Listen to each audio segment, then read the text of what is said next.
increased by 2%. We had a total of 635 misdemeanor assaults in 2020. Burglary increased 3%, and we had a total of 644 burglaries in 2020. That includes vehicle burglaries, commercial burglaries, and residential burglaries. Auto theft increased 37%.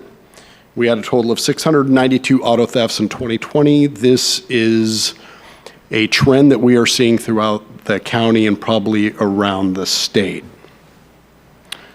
Violent crime ended the year decreased by 1%, which is good. Property crime has increased 1%. Domestic violence increased by 4.5% in 2020. We saw this as high as 35% at one time during the pandemic.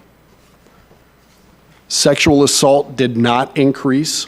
We had 10 reports of inappropriate touching and 1 report of statutory rape.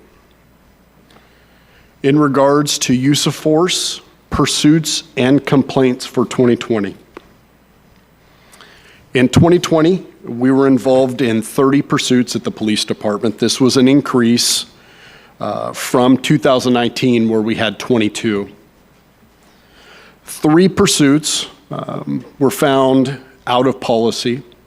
It's important to note that we do a critique on every pursuit that we are involved in, every Garden Grove police officer is involved in, and as a staff at the police department, we determine whether that pursuit is within our policy or outside of our policy. So 3 pursuits were found out of policy. 7 pursuits were initiated for stolen vehicles. 15 pursuits were initiated for traffic violations. 5 pursuits were initiated for various misdemeanors and felonies. 3 pursuits were initiated for outside agency assist or suspicious vehicles. In 2020, there were 16 use of force incidents. All were deemed within policy. 1 is still pending with the district attorney's office for an officer-involved shooting. There was no change in the number of use of force from 2019, so no increase. Out of that use of force, 4 involved the use of a conducted electrical weapon, which we know as the taser. 2 involved officer-involved shootings. 4 involved the carotid restraint before our policy and mandates came down and removed that from our use of force continuum. 6 involved canine apprehensions. Internal affairs investigations in 2020, there were 16 investigations. 9 of those were generated by citizens, and it's important to note that 7 were generated from internal. In regards to the 9 that were generated by citizens, 2 of those complaints were not sustained, and 7 were deemed a complaint towards policy or procedure and not the officer. Out of the 7 internally generated investigations, 3 were found to be sustained, 1 was found to be in policy, and 3 are still pending. The total calls for service in 2020 was 68,093. It's important to note, based upon the number of complaints that the police department received on its officers or its policy and procedures, that out of 68,000 calls for service, we had 16 investigations. As many of you are aware, I promoted a deputy chief for the Garden Grove Police Department. That's Deputy Chief Amir Alfara, and he was promoted to deputy chief in January 21. Now to talk about hate crimes and hate incidents. I am working with Director Anand Rao to place our hate crime and hate incidents to our PD website actually on a monthly basis. It is important for transparency to show whether or not we have any issues in our community. I'm mandated to share our statistics to the Department of Justice, but I also share our statistics with the Orange County Human Relations Commission.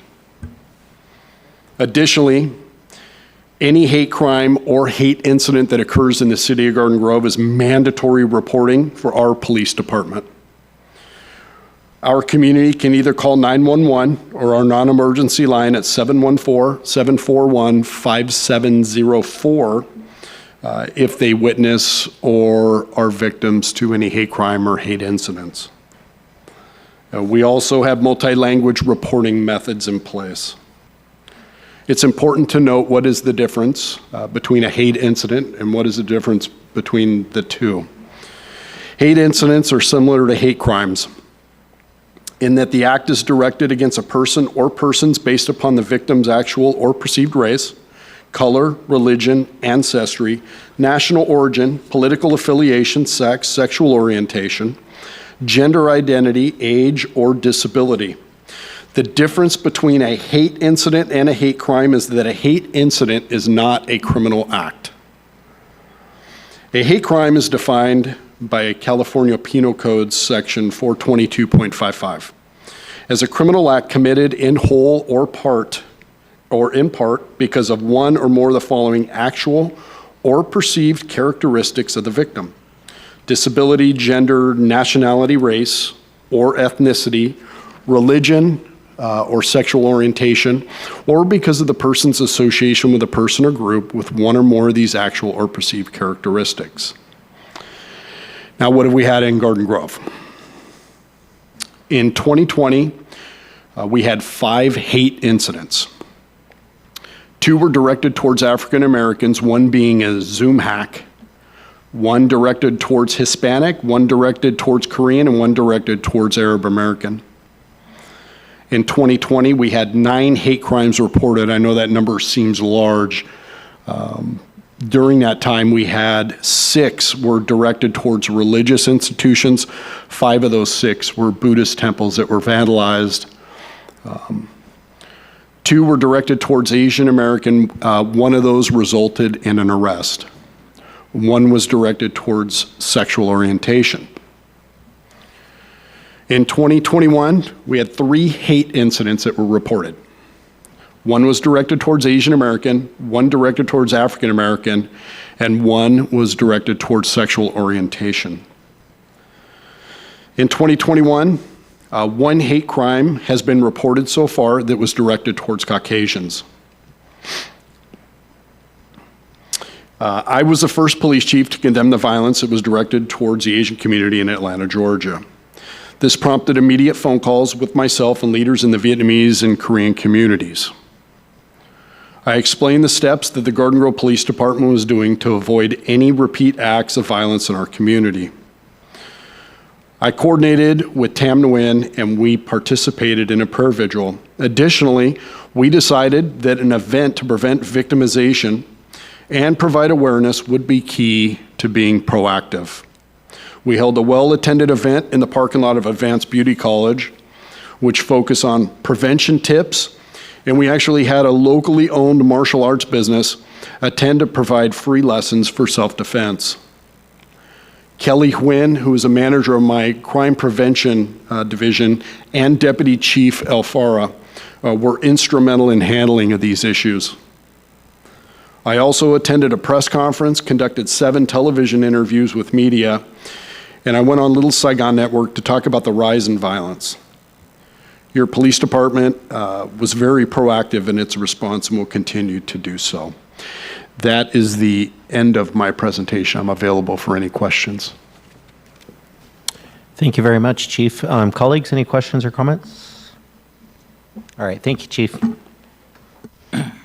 Okay, we will move on to oral communications. We do have several cards, starting with Tom Raber.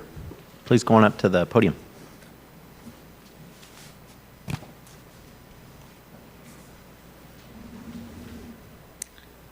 Well, first of all, happy birthday to everybody here. Haven't seen you in about a year. Just was curious if you guys are clones or body doubles, but hopefully you guys are true to who you are. Lies, lies, lies. This is directed to our mayor, Steve Jones. My question to you is, Steve, where do you live? Do you live in Central Garden Grove or do you live in West Garden Grove? You only have 2 choices. If you live in Central Garden Grove, where you went to high school, where your driver's license is, where you vote from, where you're registered for the last 3 times to run for mayor, where your business is, That is great. Or do you live in West Garden Grove, where your friends say that you live in West Garden Grove because your kids go to the schools in West Garden Grove? Now, just so you know, I just turned 60 less than 2 weeks ago, and I had the same issue as you did. Where is my kids going to go to school? I lived in Tustin. I knew that Tustin High had a high crime and drug, but I went to Foothill. So I did the legal way. I did an intro-lateral transfer proving that I lived in the city of Tustin. I still had to prove that I had 2 utilities underneath my name. Once that first child goes to the school, the second one is already there. So my question is, with that condo that you have, where I know where it is, in West Garden Grove, is that where you sleep? Do you have an intro-lateral transfer from your home in Central to go to the schools in West Garden Grove?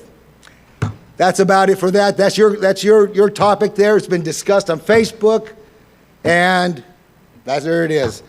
I'd like to go ahead and thank Chief Tom DeRay. That was awesome, wasn't it? One Caucasian. My question is, City of Garden Grove keeps on saying that we are a diverse city. Diverse. You guys talk about the Asians, that's great. You guys talk about Muslims and blacks, that's great. All that's great. The City of Garden Grove waived the registration for the Black Lives Matter to protest. That's okay. That means I should be able to get waived. Now, you have Chief Tom DeRay socially put out about the crimes against the Asians and Pacific Islanders. I'm also for that too. But when does the white person that you guys think is white, you guys probably think that I'm white, but am I? Thank you. Nicholas Dibbs.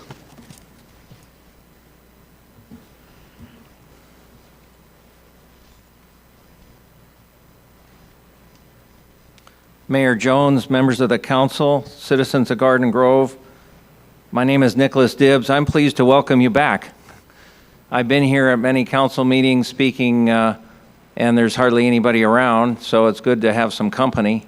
So welcome back, all of you. First off, I want to thank George Bradingham, my council representative, for bringing up a prior meeting recently, asking the mayor that we have 5 minutes to speak instead of 3 minutes. If there's less than 5 or less people. So, Mayor, I'd urge you to please reconsider that request. Let's speak about transparency.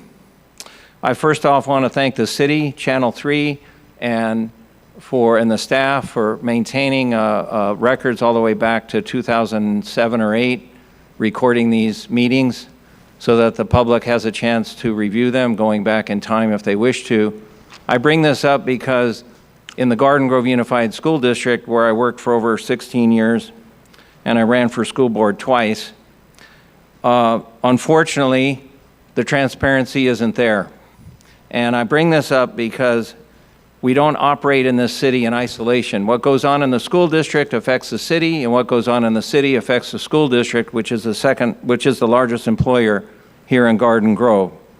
Recently, the decision, unfortunately, was made to purge all the recordings of all the school board meetings from 2017 to 2020 from their website. I think that's wrong, and it's not right. So I urge the citizens, it may technically be in compliance with the law, but that isn't the ethical thing to do. There are many citizens who speak out at school board meetings, and their voices need to be heard, and the record needs to be maintained. So I urge citizens of Garden Grove, if you agree with me, that the transparency of our school board meetings should be maintained in an archive like it is here in the city, then please call the school district or get in contact with the school board members. Speaking of the school district, tomorrow is the deadline for young people to register for the virtual summer internship program. So go on GGUSD website and sign up for the virtual summer internship program if you haven't heard about that. Now, I also want to thank the mayor and the council for continuing Last year, we didn't have the college graduates reception. This year, we will, but it'll be virtual. I was a co-sponsor for 3 years, intend to sponsor this one, co-sponsored again. So be sure to, if you're a recent college graduate, be sure to go on the city's website and get your name in there so you can be recognized. Do I have any time left? I have an important item, but I'm running out of time. So Mayor, please give That's us it. Thank 5 you. minutes next time. Thank you. Maureen Blackman.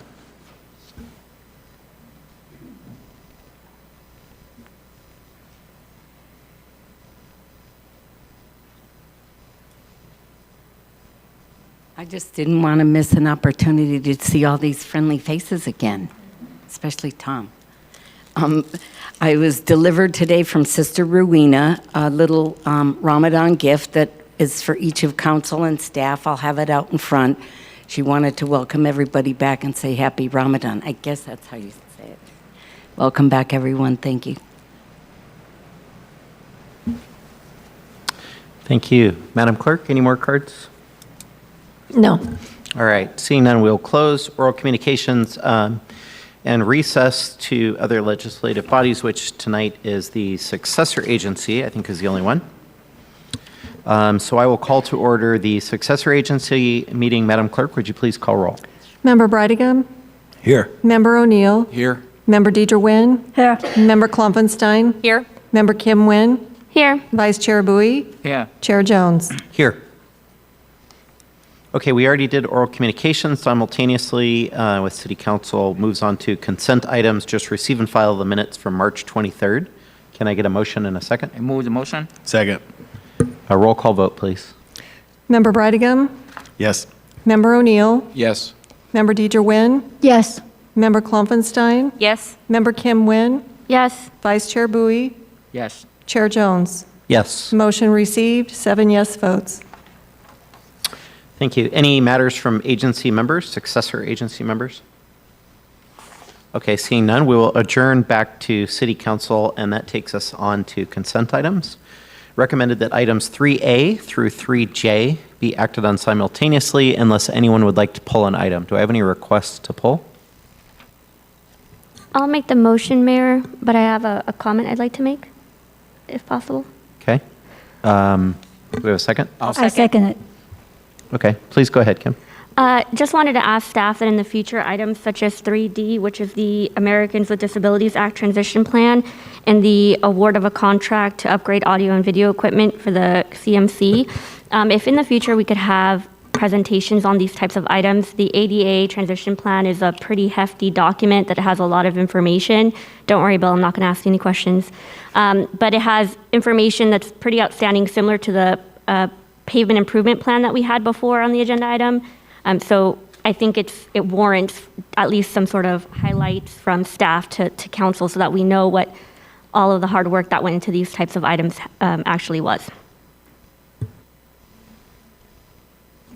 All right, roll call vote, please. Councilmember Brightigam? Yes. Councilmember O'Neill? Yes. Councilmember Deidre Nguyen? Yes. Councilmember Bowie? Yes. Councilmember Klopfenstein? Yes. Mayor Pro Tem Kim Nguyen? Yes. Mayor Jones? Yes. Motion received, 7 yes votes. All righty, that takes us on to public hearings, and we do have one item tonight, item 4A. Item 4A is adoption of resolutions for a negative declaration and general plan amendment number GPA 002-2021 for a project located at 12141 Valley View Street, and introduce and conduct the first reading of an ordinance to approve planned unit development number PUD 10473, revised 2018 and revised 2021. That ordinance is entitled An Ordinance of the City Council of the City of Garden Grove approving a text amendment to planned unit development number PUD 10473, revised 2018 and revised 2021, to expand the uses permitted to also include the uses permitted in the C1 Neighborhood Commercial Zone, and to amend the sign requirements of the PUD. And Ms. Maria Parra is here to give the report. Good evening, Council. We do have a presentation for you tonight, so we'll wait until IT sets up the monitors. Okay.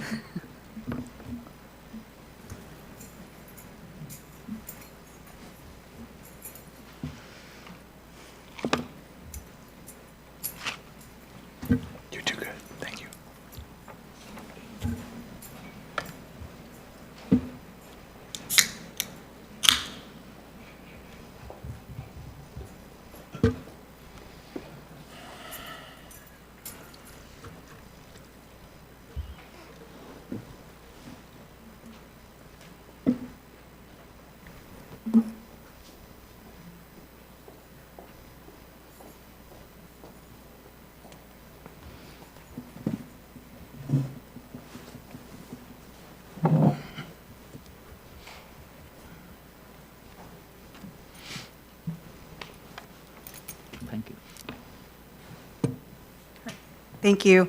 So before you tonight is a request from Cinema Management, Inc. to redevelop and revitalize a commercial property located at 12141 Valley View Street with a new commercial development. The property is improved with a 33,000 square foot bowling alley building that has been vacant since early 2018.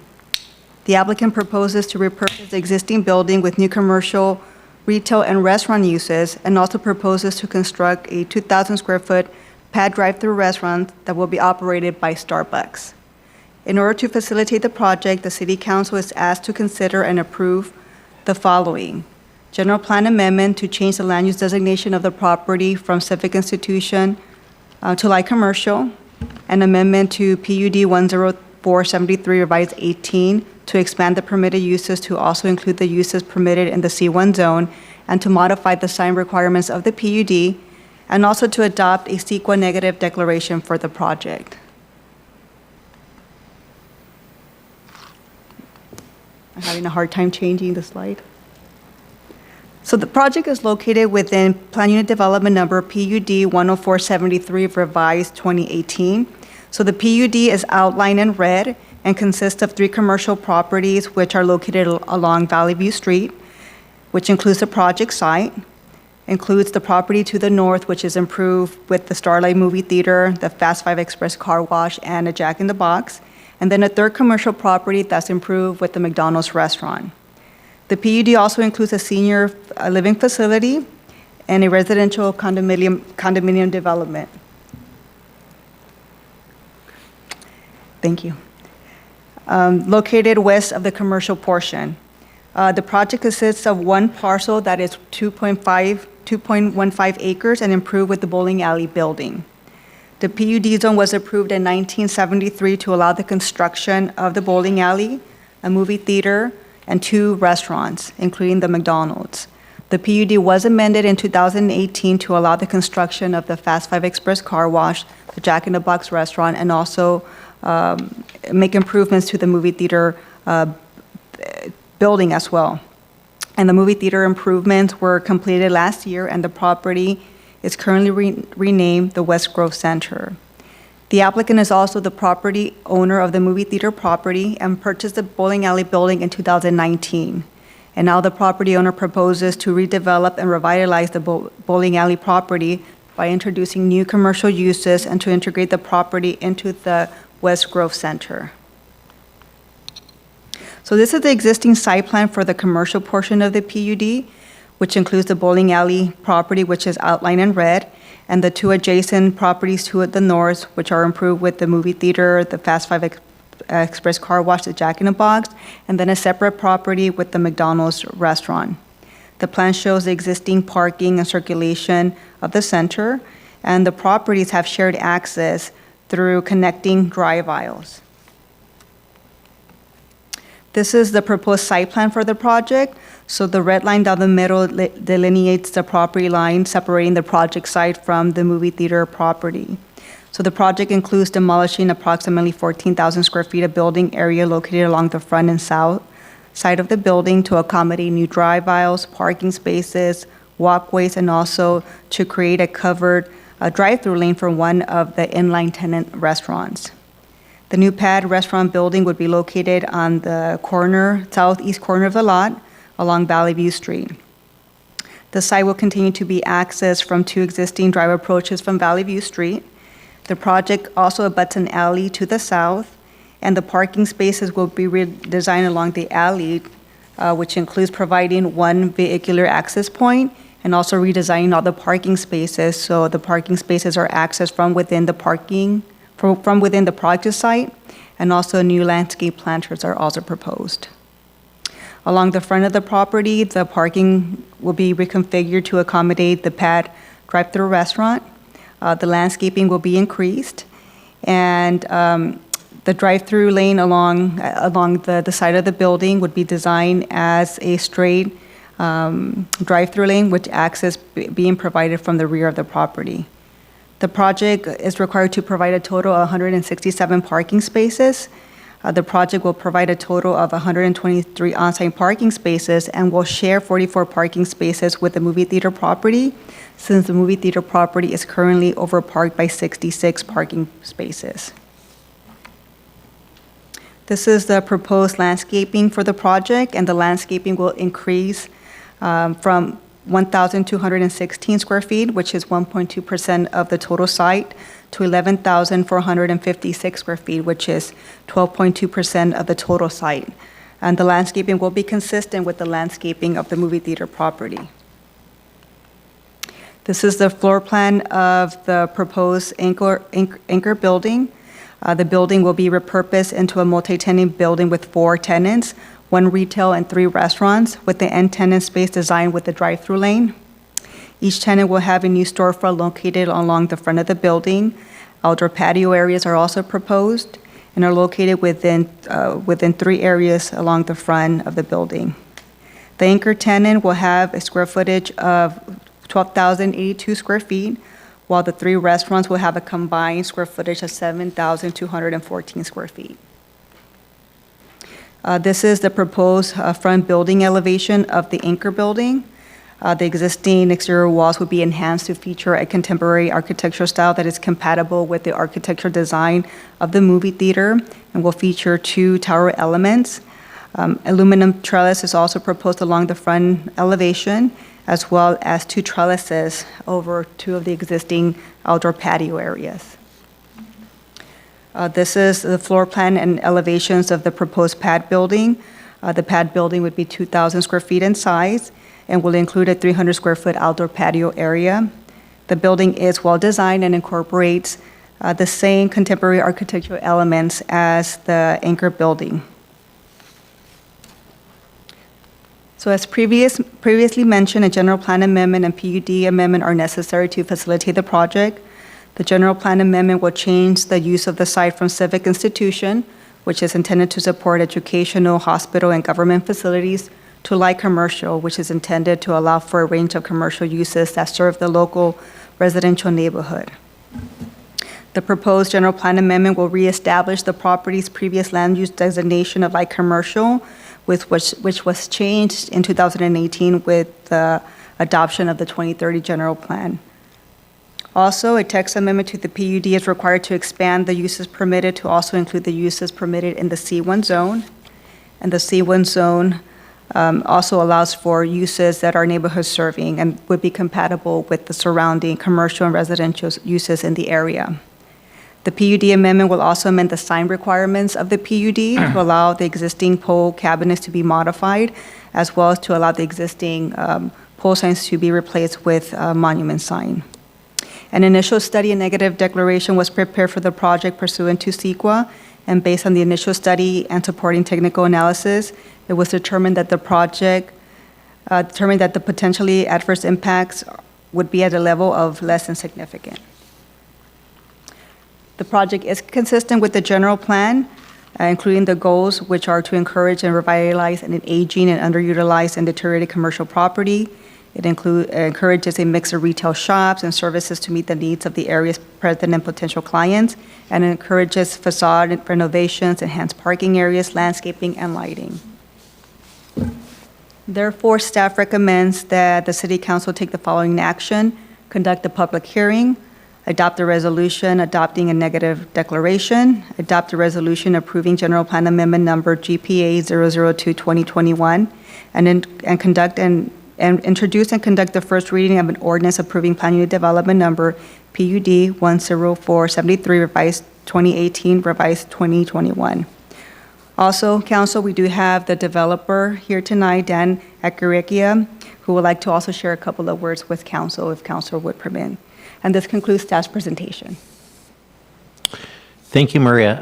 Any questions or clarifications before we open the public hearing? Okay, we'll go ahead and open the public hearing. Go ahead, please come forward. Do we have any speaker cards or no? I have none. Okay, go ahead, Nick. Nicholas, go ahead.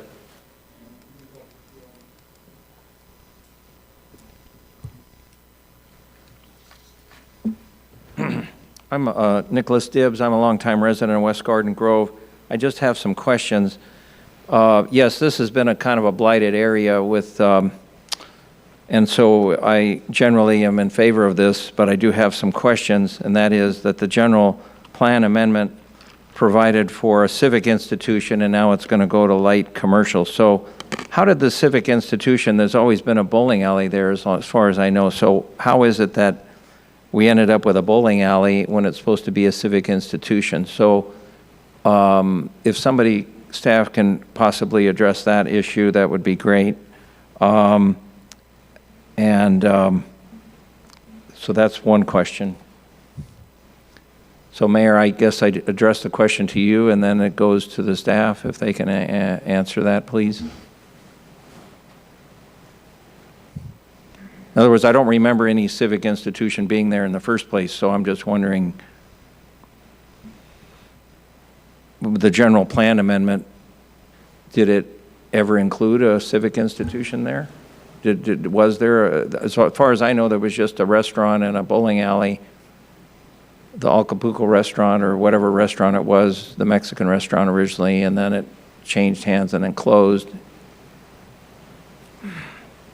So, okay, nobody has an answer for that. Okay, I'm pleased that the landscaping is increasing. We need more plants and trees and more gardens and things. I'm grateful that the developer is putting forward the funds to get this project done so we can improve the neighborhood. And we do already have a number of fast food restaurants in West Garden Grove. What we need is a quality sit-down restaurant. So if the developer could please consider, hopefully these 3 restaurants will have outdoor seating or inside seating. So I'm generally in favor of this because it'll help improve the community and remove the blight that's there and continue on with the improvement of that section right there. So does staff have an answer, though, to my question about civic institution? Thank you. Nicholas, you're just addressing the council with your comments, and then we'll deliberate accordingly.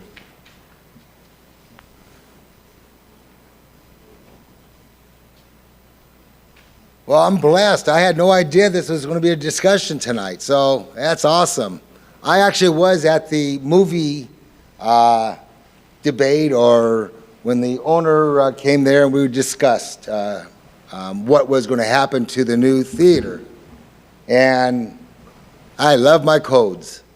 And I was educated that the movie theater, each seat's 0.3 spaces.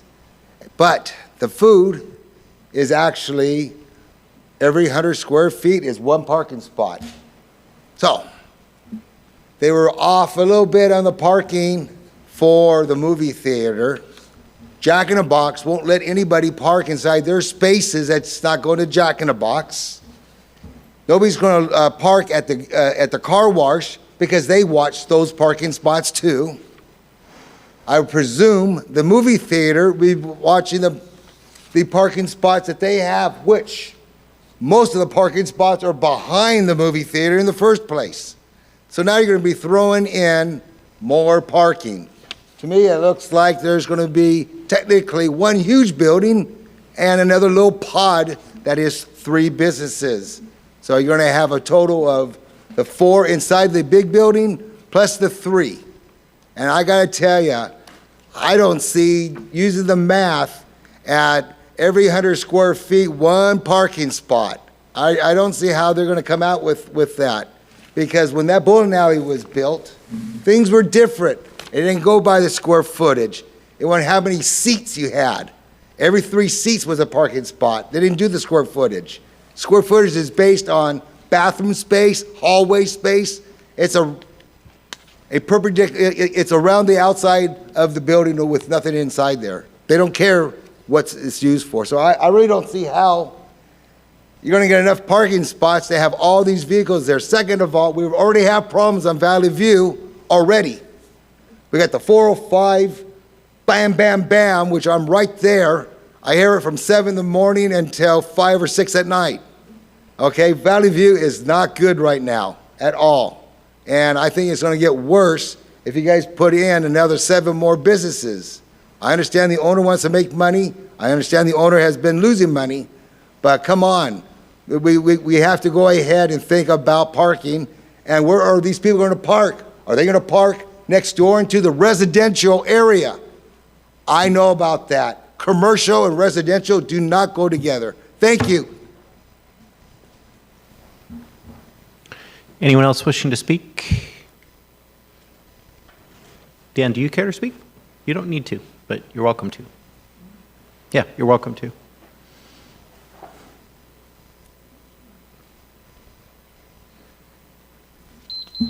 Hello, I'm Daniel Akhrakian, the owner of 12111 Valley View Street, this project in question. And just to address his last comment, our customers do not park in the residential area.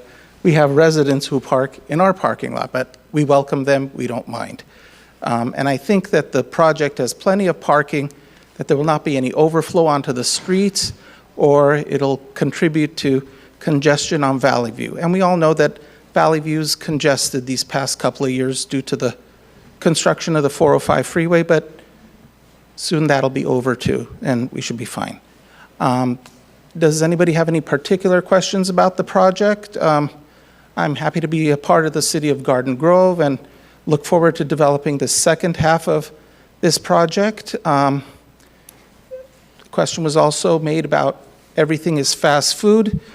Right now we have Deanda Mexican Taqueria is what I believe they're called, and that will have an indoor element. It will have tables and chairs inside. The owner, however, after COVID, he has 15 locations and insisted that you have a drive-through because he realized the importance of a drive-through during pandemic time. So we said, yes, we could do that, but you need to have indoor tables. So he's going to have the indoor tables, outdoor patio dining also.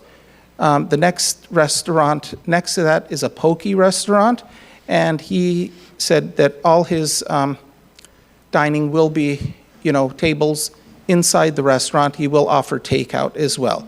The remaining 2 spaces are still being negotiated. We're not sure at this time who they're going to be, but we're hoping all 4 will be different, types of food uses that'll serve the community.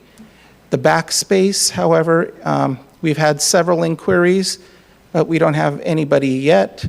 At one point in time, the movie theater was going to take the back portion. There's still a good plan that it will, but we figured, if we can get some other types of uses there too, but unfortunately, interest has been very slim. So at this point, I can't exactly pinpoint what's going to be in the back section of that building. Most likely it'll be the theater, but, don't quote me. Does anybody have any particular questions I can answer for them? Any questions of the applicant? Mr. Mayor? Yeah, go ahead, George. Yeah. I know you're developer/owner on the property. Can you tell us about the actual parking and the joint agreement between the different renters and tenants? First of all, regarding everything that we control, Jack in the Box doesn't have the right to kick anybody out of their parking. It's all reciprocal parking. It's in their lease. Likewise with the car wash. The car wash, that's their vacuums that are along the side of the building, and naturally, they don't want people to park there and go to the Jack in the Box or walk over to McDonald's or come into the movie theater. The movie theater has designated parking spaces along the front, along the side, and all in the back. There's over 150 parking spaces, I believe, just for the movie theater. And, based on our business so far, we've never had more than about 40 or 50 people inside the building at one time anyway. So parking has not been a problem. And I'm not even counting the parking that's on the bowling alley side. That has parking on all 3 sides of that building as well. And, we've had issues with other things, but parking hasn't been one of them. And I think you had mentioned there will be on-site security. Yes. We have security who patrols the property right now.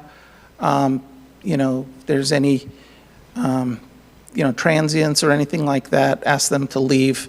But once the shops are open, it will be a full-time security guard on site. Thank you. Anything else? Okay? Well, I'd like to make a motion, Well, hold on. unless somebody wants to. We have a open public hearing. My bad. All right, thanks, Dan. Go ahead and have a seat. Thank you. Anyone else wishing to speak? I don't see anyone else, but, okay. We will go ahead and close the public hearing. Yeah, when it comes to making a motion, I would like to defer to District 1, Councilmember George Brightingham, but does anybody else have any questions or comments, or are we? Yeah, I'd like the staff to clarify on a couple of things. If all of the businesses, the movie theaters, Jack in the Box, and so on, if all of them are at peak capacity, would they still have surplus parking for the residential units? Councilmember Bowie, so the residential development parks itself, so they don't share parking with the commercial portion. So with the movie theater property, it's currently overparked by 66 parking spaces. So in order to accommodate the proposed bowling alley improvements, they're going to share 44 parking spaces with the movie theater property. So the project with the shared parking would comply with code. So the movie theater property, the Jack in the Box, the car wash, in addition to the bowling alley, with the combined parking, parks to code.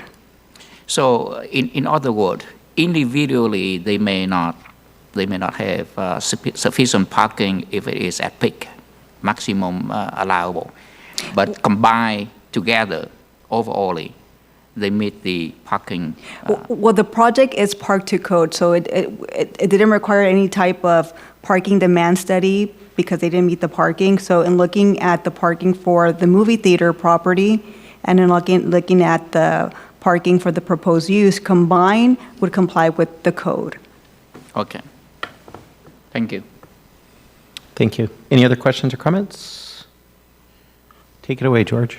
Yeah, just, you know, on years on the planning commission and on the council, and we see a lot of bad owners, a lot of bad property owners in the community. You know, working with Dan, this is just not the case with Dan. He really wants to be a member of the community. He's engaging the community, getting input. He's held at least 2 meetings over there at his property to gain input on what the community would like to see there. And he's made promises to us, you know, the on-site security. He's, you know, even that big restaurant out front, you know, he committed to a sit-down, family-style type of restaurant. I don't think we know what that's going to be yet, but, you know, that will be real nice to see happen. And I hope that construction can go simultaneous to the Starbucks and not long after. But with that being said, I'd love to make the motion to approve. I second it. Okay, and so we have a motion and a second. I'd just like to comment briefly as well. Thanks, Dan, for working with us so closely. I know you've been very hands-on in this process, and we've had a ton of meetings. I've watched the design evolve over the last couple of years, and you know, the coffee shop move up front in the corner and all kinds of things, sort of all the gyrations that you go through when you're trying to get it right. But just really excited to see this new kind of reinvigoration along Valley View, and thank you for investing in our community, and we just you know, we'll help you expedite things along. Can't wait to see it come out of the ground and get open, hopefully sooner than later. So thanks a bunch. Motion and a second. Madam Clerk, please roll call vote. Councilmember Brightingham. Yes. Councilmember O'Neill. Yes. Councilmember DJ Nguyen. Yes. Councilmember Bowie. Yes. Councilmember Klopfenstein. Yes. Mayor Pro Tem Kim Nguyen. Yes. Mayor Jones. Yes. Motion received, 7 yes votes. Thank you. That takes us on to items for consideration 5A, West Coast Arborist. Item 5A is approval of an agreement with West Coast Arborists, Inc. for citywide tree maintenance services, and Mr. Murray is here to give the report. Thank you, Mrs. Pomeroy, or Mrs. Pomeroy.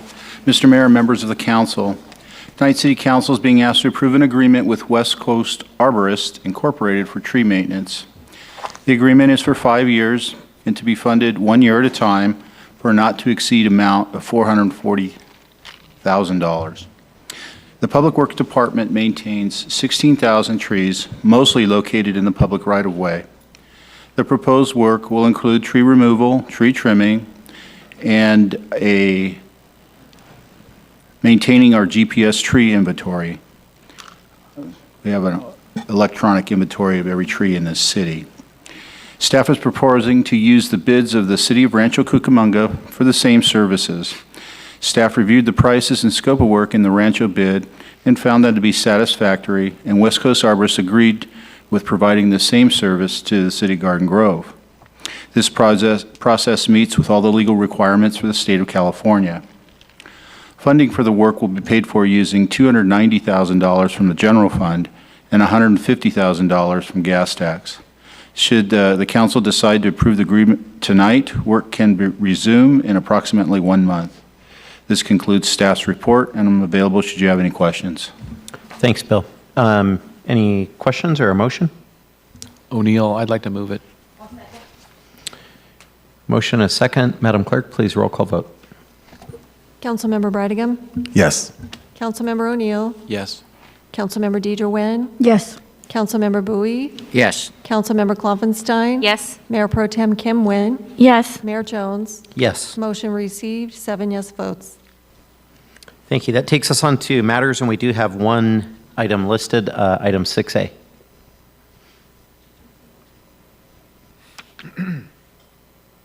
Item 6A is a status report of the housing element update, including focused general plan updates and zoning amendments as requested by City Manager Stiles. And Ms. Lisa Kim is here to give the report. I'm sorry, Mr. Chung is here. Thank you. Good evening, Mr. Mayor and members of the City Council. Tonight, staff would like to present a status report on the housing element update, focused general plan updates, and zoning amendments. I'd like to start off with the housing element update. The city's consultant, MIG, along with city staff, is in the process of updating the housing element to identify goals and strategies to meet the housing needs of existing and future residents for the production of safe, decent, and affordable housing for all persons in the community. This plan is required by state housing law and must be certified by the California Department of Housing and Community Development, or HCD. The Regional Housing Needs Assessment, or RHNA, is mandated by the state as part of the process of updating the housing element. RHNA quantifies the housing need for all income levels within each jurisdiction. Garden Grove's RHNA allocation for the upcoming cycle is 19,168 units. The state requires the city to plan for 19,168 future homes to accommodate growth in the region. The city officially submitted 2 applications to appeal its RHNA allocation, and both appeals were subsequently denied by SCAG. The draft Environmental Impact Report, or EIR, is currently being prepared, and all associated analyses are being conducted to evaluate all relevant environmental factors and potential impacts as a result of the projected increase in residential housing in the city. It is anticipated that drafts of the EIR and the housing element will be ready for public review in late May 2021. Upcoming study sessions, which are open to the public, will be held with the Planning Commission and City Council in late May 2021 to present draft EIR findings, proposed general plan and zoning amendments, and housing element proposed goals, policies, and programs. The final housing element, along with the associated focused general plan and zoning amendments, will be brought to the City Council at a future public hearing for final approval and adoption sometime in July or August 2021, keeping the city on track for final HCD certification of the housing element by the deadline of October 15th, 2021. The safety element, which is another required state element of the state required element of the general plan, is a comprehensive plan to reduce short and long-term risks resulting from natural disasters. The draft safety element is currently being prepared and finalized, and will be ready for public review in late May 2021, and it is anticipated that the final safety element will be ready for council consideration and adoption by June 2021. And finally, activities relating to the environmental justice element are currently in full swing. As a reminder, the environmental justice element is a state-required element of the general plan, which will establish goals, policies, and objectives to reduce pollution exposure improve air quality, promote access to public facilities and healthy foods, safe and sanitary homes, physical activity, and civic engagement. An interactive online survey on environmental justice goes live by next week and will be available to the public until June 8th, 2021. The survey will be available in English, Spanish, Vietnamese, and Korean. Participants who take the survey will find opportunities to provide their valuable input on environmental justice challenges, solutions, and needs of the community. And to boost participation, the online survey will include an incentive program where participants who complete the survey can enter into a raffle to win one of 4 Target gift card prizes. There are eligibility rules. Next Wednesday, April 21st, 2021, from 6 p.m. to 7 p.m., the city will hold a virtual community forum via Zoom to present information and receive community input on the environmental justice issues experienced in Garden Grove.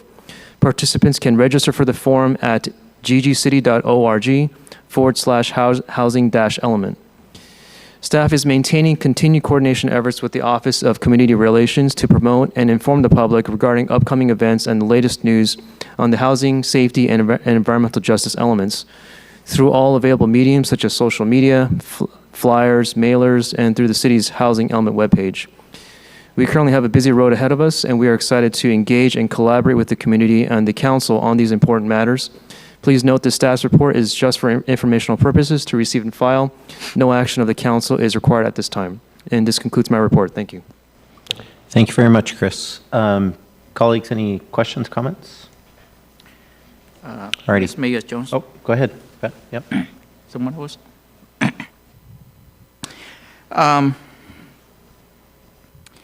Can you, I have quite a few questions, so let me ask a couple, and then if I need to yield my time for other colleagues, then I will be happy to do that. First of all, can you clarify in terms of other city effort in appealing to SCAD? Were they successful or they all been turned down? Off the top of my head, Councilman Bowie, I believe there were 53 total appeals in the SCAG region, which includes the LA County, Orange County areas, and a total of 3 appeals were approved by SCAG, and those were mainly related to technicalities in their appeals or in their RENA allocations. Wow, so most was denied.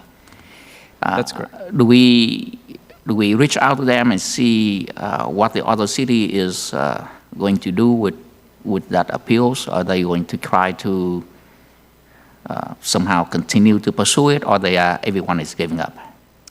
Our understanding is based on state law, the appeal decisions are final. There are no further appeals. Can we, well, maybe this question for Omar, can the city or any city contemplate in suing the state, or that is totally out of the question, even if some city want to do it? Yeah, so 2 RENA cycles ago, the city of Irvine did sue the city over their RENA numbers and appeals, and the Court of Appeal ultimately decided that there is no legal action against the state on RENA. So the solution has to be legislative. There is no recourse with the courts. I see. Thank you. One more question, then I yield to my colleague before coming back. Safety element update. It's listed here, on page 523. It's listed here that the safety element is the required element of the general plan by the state of California. The goal of the safety element is to reduce the potential short and long-term risk of death, injuries, property damage, and economic and social dislocation resulting from fire, food, drought, earthquake, landslide, climate change, and other hazards. Do we know what the impact would be? For example, more density housing would mean, the sewage system will have to be able to handle the additional volume. And do we know whether the existing infrastructure will be able to support it? And if it's not, what would be impact to, safety element mandates? Also, increased residents mean the police will likely to be, we need more police because the national standard suggests that we need one sworn officer per 1,000 population. So, with all of this, have we started the process of trying to assess what would that mean in terms of impact to the city and what the cost would be? Yes, Councilman Bui. At this time, the city is currently working on the initial study, which is literally the initial study or the look at the 18 different factors or environmental factors, which includes public safety, you mentioned, transportation, and so forth. So those factors are being assessed in the initial study, and then where there are identified potential significant impacts, the environmental impact report will lay out all the issues and potential mitigations to relieve those impacts. So that will be forthcoming in the, I believe in, if I remember correctly, around May 2021. Okay, thank you. Mayor Jones? Colleagues, anyone else? Great. If there's no one else, then I would like to ask a couple more. Please go ahead. You mentioned that sometime in May and possibly in June, we will have various Zoom meetings to get input from the community. I do not know how comfortable, our resident is in terms of participating in Zoom meetings. Certainly a lot, like Zoom meeting, but there's also other group of residents who don't like Zoom meeting. So they would probably prefer, in-person meeting. With the hope that by early June, the governor may resolve all of the color tier, are we going to offer any additional, in-person meeting? Because I would like to maximize the input from the community. This is a big deal that coming down, so I would like to either rather going slow and make sure that we, let the people know and let as many input as we can. Yes, absolutely. We are definitely looking at those options and monitoring, when we do move from orange to other tiers. For the May meetings, because it's not currently known, we have scheduled them as Zoom meetings, but for future meetings, we can definitely, especially if possible, to do in-person meetings so that, more people are comfortable to come in for those types of meetings. Okay, thank you. No more question for me. Thank you. Okay, no one else? That was just a receive and file. So thank you very much, Chris, and everyone else who was involved in putting that together for the updates. And we're on matters from council members. We'll go down the line. So, George? Sure. Just a couple of things. Happy to announce, happy being the key word. Recently, I guess last week, Garden Grove was ranked as the 7th most relaxed city in the nation. I think that's kind of cool. Some of the cities we beat out included Honolulu, Hawaii, Fort Collins, Colorado. They base these off of 57 criteria that they analyzed in 7 different categories, including mental health, physical health, financial health, work environment, physical environment, social environment, and entertainment. And, hats off, because I know a lot of these categories fall into a lot of city staff's different venues, including parks, police, public works. Hats off to all of you guys, because all your hard work, reflects in this ranking. I get calls every once in a while, usually from senior citizen members of the community having problems with that Othina site. Now that younger folks are able to do it, there's still problems with trying to get appointments and that kind of stuff. Just remember, the city does have a service if you are having problems with computer and can't get on there. The city staff will help you to get that appointment for your vaccination. Number is 714-741-5200, and member city staff will help you to navigate that computer. That's all. Thank you. Go ahead, John. All right, thank you. Just a couple quick things. I just first wanted to thank Police Chief Tom DeRay for that report he gave. It's good to get that report every year and be so concise, and the work that they do with 68,000 calls, and I'm just so proud of that department, of what they do in Garden Grove, because when you do your job correctly, there's not a lot of drama or noise. They do their job correctly every day, and it helps prevent miscommunication or other people being injured. So thank you so much for that report. Secondly, I agree with Councilman Bridegan. Garden Grove is chill. If anybody that knows me personally, my family, one of my lines is chill out. Everything's going to be okay. We're going to figure this out. So chill out. But I don't have to say that because we're already chill. And then take a chill pill. happy birthday to Councilman Bowie. Happy birthday. And that's all I have. Thank you. Thank you. Deidre Tuha. Yes, I also have a few things. First of all, I think Thursday we have the virtual webinar for the ADU 101. So I encourage everybody to sign in, check on the city website, and join the webinar to find out more information about ADU. Second, I just want to say thank you to the chief for the very thorough statistic data, what our Garden Grove Police Department did and how well they have been doing in terms of dealing with the hate crimes incidents and community outreach. A big kudos to the chief and the Garden Grove Police Department.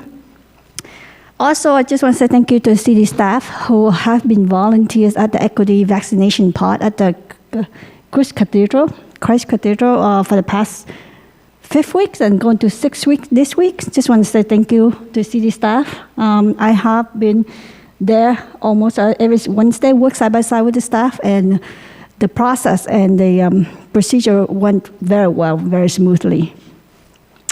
And happy birthday to the Councilmember Bowie, and wish you the best wishes for this year. That's all I have, Mr. Mayor. Thank you. Councilmember Bowie. Yes, thank you, Councilwoman Thu Hà Nguyen.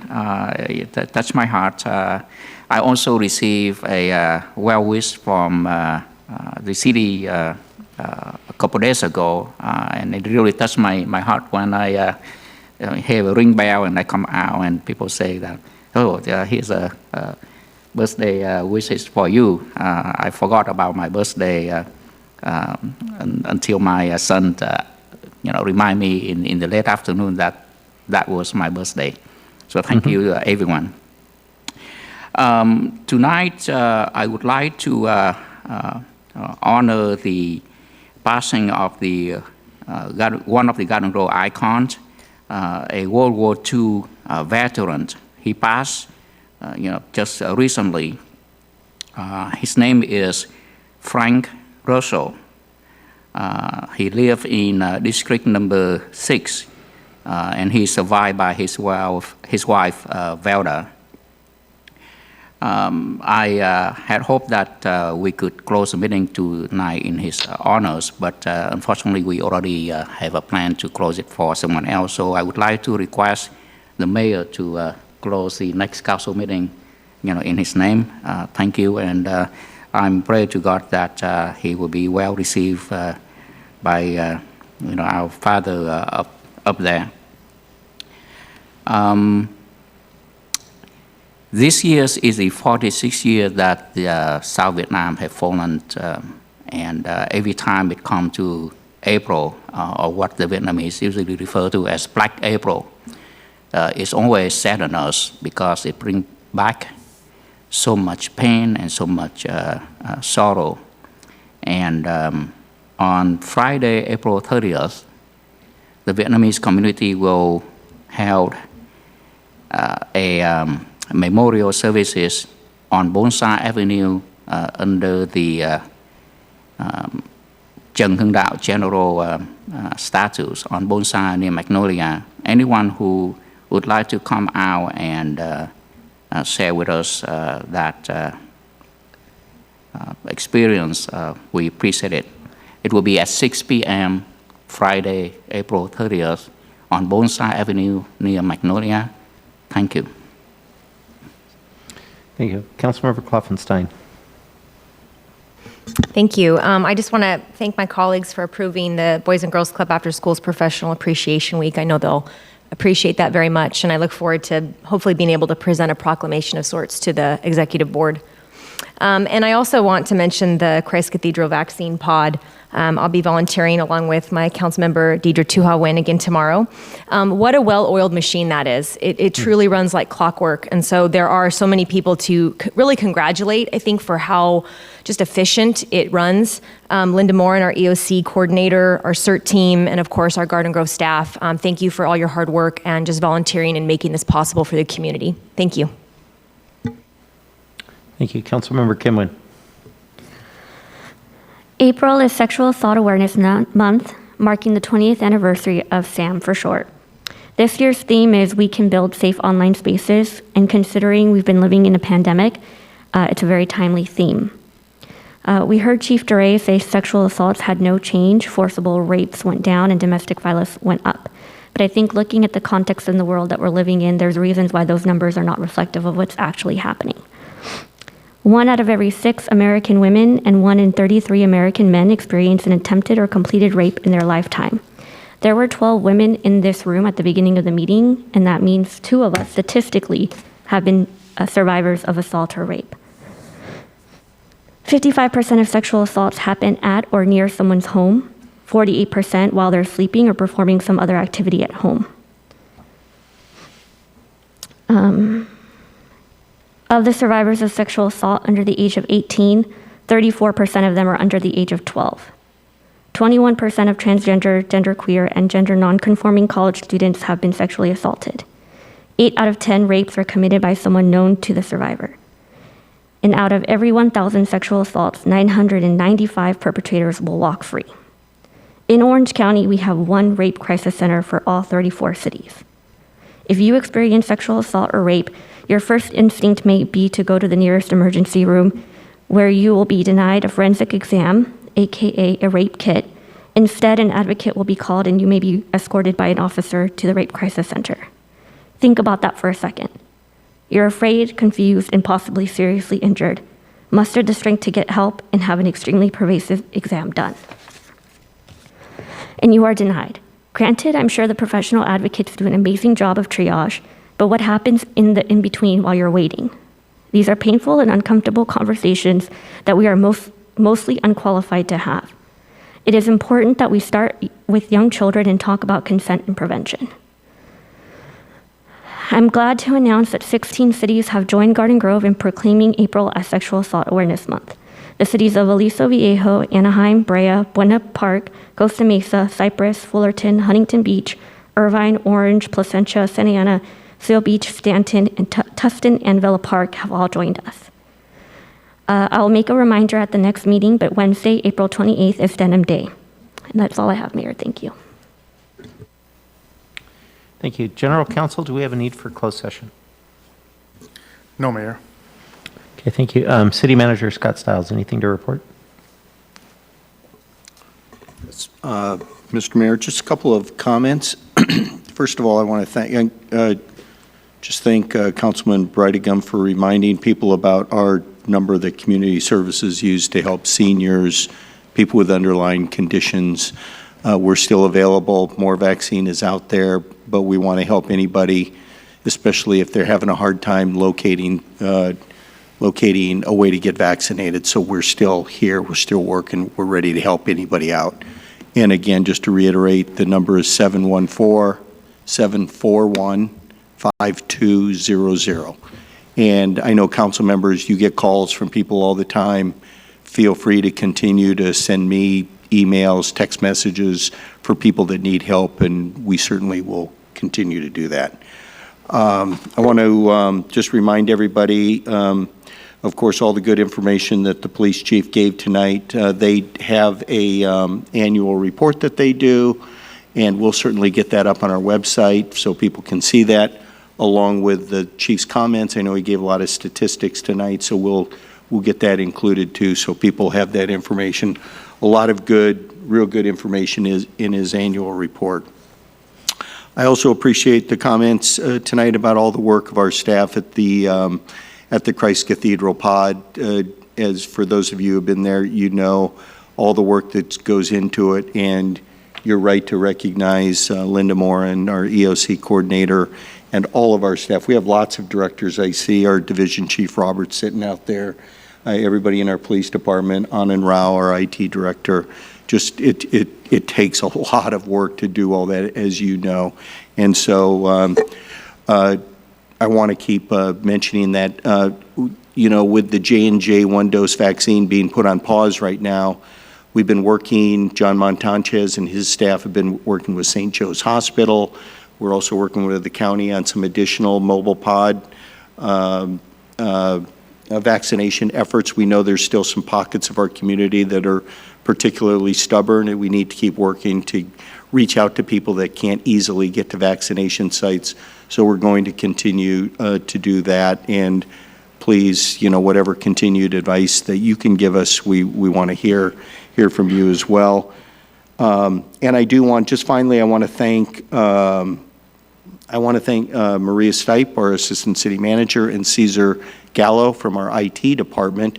If you go on our key initiatives web page, you'll see we've started to upload some information on the American Rescue Plan. So we'll keep populating that with information as we get it. You know, there's still a lot of guidance that we just don't know yet from the Department of Treasury, the state, anybody else. So we're still waiting on that. At our next council meeting, I anticipate that Patricia Song, our finance director, and myself will bring another update to you on what we know about the American Rescue Plan, any guidance. Patricia's going to speak a little bit about our revenue forecast and other financial updates for you as we continue to work on preparing a budget for you to consider later on in June. So that's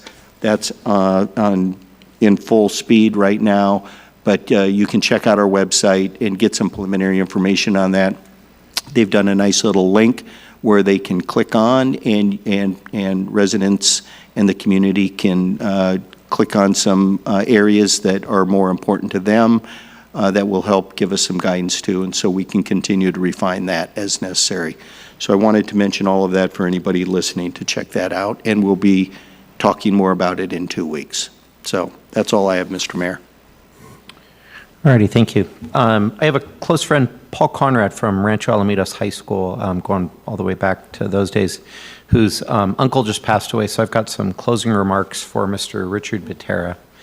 We'd like to adjourn the meeting in memory and honor of longtime resident of Garden Grove, Richard Dick Butera, who passed away last Wednesday on April 7th at age 83. Dick was a retired police officer in our neighboring city of Stanton, where he had the first canine unit partner in Orange County, a German Shepherd named Hans. His family moved to Garden Grove in 1970 and lived in the same house near Orangewood and Euclid for the past 50-plus years. He was married and had 3 kids and grandkids who all still live in Garden Grove. Dick will be greatly missed. And with that, thank you, everyone, and we will adjourn tonight's meeting. Thank you.